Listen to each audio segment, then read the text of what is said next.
అందరికీ నమస్కారం. ముఖ్యంగా మొన్న 13వ తారీఖు జరిగిన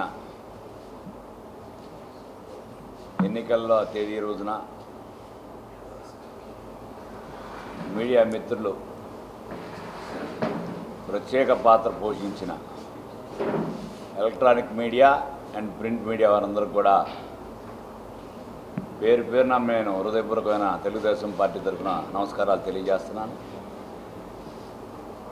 మీరు చాలా అద్భుతమైన పాత్ర పోషించి ఎక్కడా రిగ్గింగ్ జరగకుండా, ఎక్కడైతే వైసీపీ ప్రభుత్వం అడ్డం పెట్టుకొని నాయకులు అరాచకాలు పాల్పడుతున్నారో, బూత్ క్యాప్చర్ చేద్దాం అనుకున్నారో, ఆ టైంలో మీరు తగిన సమయంలో స్పందించి దాన్ని అడ్డుకున్న మీ అందరికి కూడా పేరు పేరున ధన్యవాదాలు తెలియజేస్తున్నాను.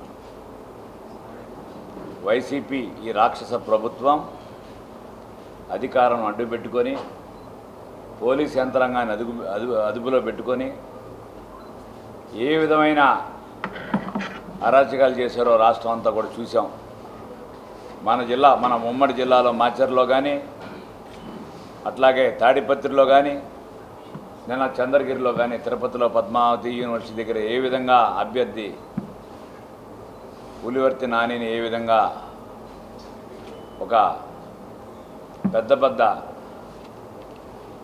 ఆయుధాలు ఉపయోగించి అద్దాలు పగలగొట్టి గాయపరిచిన విషయం మీడియా సోదరులు చూపించిన విషయం అందరికీ కూడా తెలిసిందే.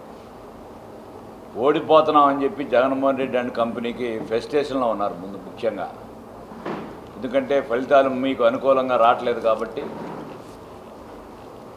వాళ్ళు ఏ విధంగా అనుకూలంగా తెలుగుదేశం పార్టీకి పడ్డాయి కాబట్టి వాళ్ళందరూ కూడా ఏ విధంగా పోలింగ్ అయిపోయిన తర్వాత ఈ విధమైన హింసలు జరగడం ఇదే నేను చూస్తుంది.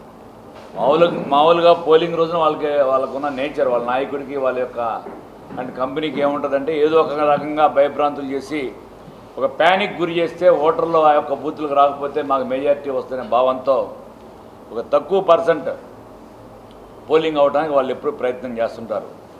ఈ రాష్ట్ర ప్రజలు కూడా వీళ్ళ యొక్క అరాచకాలు తెలుసుకొని ఉదయం 6 గంటలకి వచ్చి బారులు తీరి ఎండలో కానీ పైన ఎలక్షన్ కమిషన్ కనీసమైన సదుపాయాలు కూడా లేవు, టెంటులు లేవు, మంచినీళ్ళు లేవు, గంటలు నిలబడి ఈ యొక్క ప్రభుత్వ వ్యతిరేక ఓటు ద్వారా బ్యాలెట్ బాక్స్ వేసిన విషయం అందరికీ తెలిసిందే.